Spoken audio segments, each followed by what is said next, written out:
Hello, everyone. My next guest in the interview series is none other than Olly Richard. So, thank you for joining us today at the LangFest channel. I have with me Olly Richard. Hey, how's it going? Good to see you. Good to see you too. So, tell me, how did it all begin? How did you get interested in learning about other languages? Yeah, well, it was quite late in life for me. I didn't have any interest at languages when I was at school, although we did have to do French lessons. I remember. Didn't take much interest. No, it all happened for me in a very sort of short period of time when I was about 19. I was living in London, and a lot of stuff happened in a short space of time. My girlfriend broke up with me. I was not in a very good place, and I ended up um, taking a break from university. Got a job in a local cafe in London and found myself suddenly surrounded by all these people from different countries because that's what it's like in London, which is very cosmopolitan. So I found myself working with Italians, Swedes, French, German, a couple of English. And I realized, I had that realization that I think many English language learners have had, which is that, wow, everyone's speaking my language and I can't say a word of theirs. This isn't right. And so a kind of spark was ignited in me somewhere, and that was really when I sort of set out to rectify it. And obviously it took a while. I had to figure out how to actually do that and how to learn the languages. But that was the genesis of it all, right there. Okay, and from there, I mean, you learn one, and I think you're at seven or eight now, if I'm not mistaken. So Yeah, I mean, obviously, it took off pretty well from that point on. it did. I mean, I I went to France. I actually bought a one-way ticket to France on the Eurostar and stayed in Paris for like 3 months, and then I came back, and then I went back again for another 3 months. And I learned French when I was there. I mean, this was some time ago, but I learned French there in Paris, and I kind of got a bit of a confidence boost from that. And so I thought, well, if not, what if French, then why not Italian? Right. So I learned Italian, and then I went back to London and I learned Spanish, and I kind of got on that Romance language train, if you like, where once you've learnt one, it gets The others increasingly get easier to pick easier. up the others. Right. And so that's kind of what I did, and I remember being quite pleased with myself, and having learnt a few languages fairly quickly. And then a few years later, I went to Japan, and I thought, oh, this is going to be easy. I know how to learn languages now. But of course it wasn't, and Japanese was a really really tough one, and because I didn't have anything to rely on, I didn't have the crutch of um, of a Romance language to lean on as I was figuring out how Japanese worked, and so it took a lot longer, and that was the time then when I really actually had to start to think about the process of language learning from a kind of fresh perspective, where of thinking, okay, if you don't have any support or previous knowledge or anything like that, then how do you go about learning? So a lot of the things that I talk about and teach now about language learning were formed during that experience in Japan and me trying to get to grips with Japanese. And then went on to learn a number of other languages after that, but all to kind of varying different levels. So I kind of, I learned some Arabic, and I got kind of conversational in Arabic, but then I left Egypt where I was, and I never really kept it up. So that kind of went, and then other languages come. It's all a big kind of continuous cycle of learning and forgetting and learning again. Right, but even if you learn a bit or not necessarily enough to call yourself fluent, it's never really lost. I'm sure if you went and studied Arabic again, it wouldn't be as bad as someone say that's starting completely from scratch. Oh no, I mean, I can still, with Arabic, at a push, I can still kind of sit down and have a reasonable conversation. But I think it's more like, for me, what languages have always been are a way to enhance my life in the sense that the if I've got people around me who are speaking Italian, for example, then for me learning Italian makes my life better. I can communicate with them, and we can have a deeper relationship. And so that is really what language learning has come to mean for me. And my environment then dictates what I spend my time on. So, I don't tend to worry too much about languages coming and going because I know that as you say, when I need them, and if I'm prepared to spend the time to get them back, then they always come back. They're still there somewhere, hopefully. Great. So, with all of your experience with Romance language that were kind of close together in Japanese, for someone who's not really sure about their next target language, is that important to decide which language is the best for you to learn, or is it entirely based on your motivation or something Yeah, else? so I had a question on the podcast recently. I have a podcast called the I Will Teach You a Language podcast, and what I do is I answer people's questions. So they call in with a question, and I answer their question. And last week we had a question from a Turkish lady called Begum, I think was her name, and she said to me, Ollie, I'm thinking about learning Spanish or Japanese, and I don't know which one. And then she kind of went on to explain, I'm really passionate about Spanish. I love Spain and Spanish people. I've been wanting to learn it for ages, and I really can't wait. But I also heard that Japanese is easy for Turkish people. So which one should I learn? And I just said, well, look, there is no question about it. You have to learn Spanish, because any language is a really difficult challenge Right. if you're not motivated or interested in it. And no language is easy. There's no such thing as an easy language, because the deeper you go, the more you discover, the more you know that you don't know. So I think that really, some people have very particular requirements. For example, you might need Spanish for your work, or you might have married a Thai person, for example. So in those circumstances, you have to learn. Those are the languages that you kind of have this imperative to learn. Right. But assuming you don't have this one burning need, then you've got to follow your passions, because when the going gets tough, and it will get tough, the only thing that you have to keep you going, keep you motivated, is that inner desire to learn the language and to speak it with people. So I think this question of what's the best language, what language should I learn, has to come from here every time.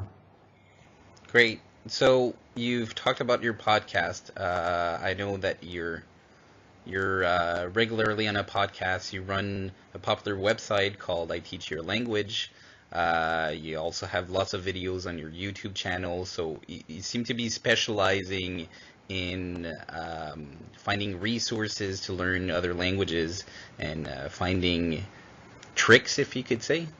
But in a nutshell, how would you summarize, what does it take to learn a foreign language?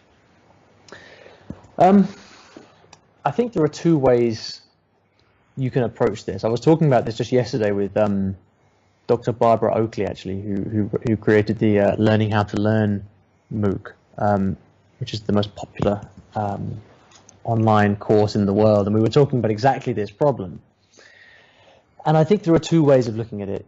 When you learn any language, you've got the nuts and the bolts, which is the vocabulary, the grammar, the pronunciation. This is the stuff particular to that language that you have to learn. But then you've got the more macro things, and that is, for example, the amount of time you have to dedicate to your study, the motivation that you can sustain over a period of time, the amount of time itself that passes. And all of these things have a huge bearing. So, what everybody does when they learn a language is they go and pick up your kind of colloquial German or teach yourself German book, and they kind of start, going through it, and they study the grammar and the vocabulary, and that's all fine. Depending on the language you learn, it can be easier or more complex.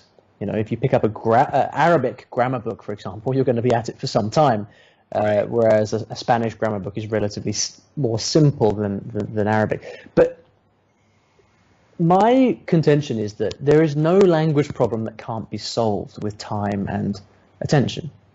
However difficult your kind of Russian case endings may seem, or however difficult your kind of spoken Arabic verb endings might appear when you first start to study them, over time, you simply get used to the way it sounds. If you spend enough time surrounded by the language, enough time listening and reading, time in spoken conversation with people, these things that look so difficult on the page and seem so complicated when they're broken down into rules, they just start to become normal in your brain over time.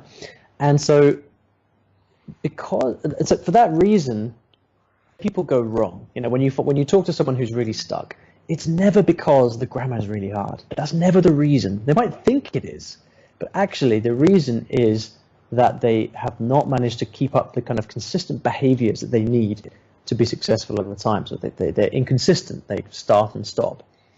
They want results now rather than being prepared to wait for a few months for things to filter through. They keep looking for rules and lists rather than actually spending time and trying to notice the way language works themselves. And so what I tend to answer your question finally in a roundabout way, what I tend to spend my time on when I'm writing articles on the blog or answering questions on the podcast is trying to get people to become aware of their behavior, their learning behavior, and show them how the way that they are learning, or not, as the case may be, is actually affecting their ability to make progress over time. So tell me about Montreal Language Festival that you're coming in August, without spilling the beans, because we still want people to come in and hear your presentation. What are you going to be doing in Montreal? Well, I mean, my presentation is going to be fantastic, and everyone should come and see it. Wonderful. And that's what I'm going to say about that. But no, what I've been doing is I've actually been helping to organise and put together the event with the organisers, and it's been great because for the last 8 months or so we've been having a lot of meetings discussing the event and how it's going to work, how we're going to pitch it, how we're going to get people to come, who we'd like to go and speak, all these things. I'm not a direct organizer, primary organizer myself, but I've been kind of working with the organizers to give ideas and things like that. And so it's been really interesting for me to see the evolution of the event. I mean, you've probably seen much of it yourself as well. From taking it from the beginning and the genesis and thinking, okay, well, what's it going to be all about this year? To then having fantastic guests like Stephen Gratian and Richard Simcott booked to come and speak. So it's really exciting, and what lots of people have been asking me about the Language Festival in Montreal, and they've been saying, what's it like? How does it compare to other events? And I always reply, it's absolutely fantastic, because not only is there a wonderful group of people who come, the people who come to the LangFest are really passionate about languages, whether they just speak, whether they're just learning their first language, or whether they are been learning languages for a while. It's a wonderful eclectic mix of people. But really, the experience of coming to Montreal and hanging out with all these people is the best thing of all, because we go on little excursions. It's not just about the language. We go walking around the town. We go to bars and restaurants in the evening and do lots of different things. And if last year is anything to go by, then this year is shaping up to be absolutely fantastic. So I really encourage people to come. Depending on where you are, Montreal is probably further or closer away. I mean, if you're in North America, it's dead easy. If you're in Western Europe, you can be there in a few hours.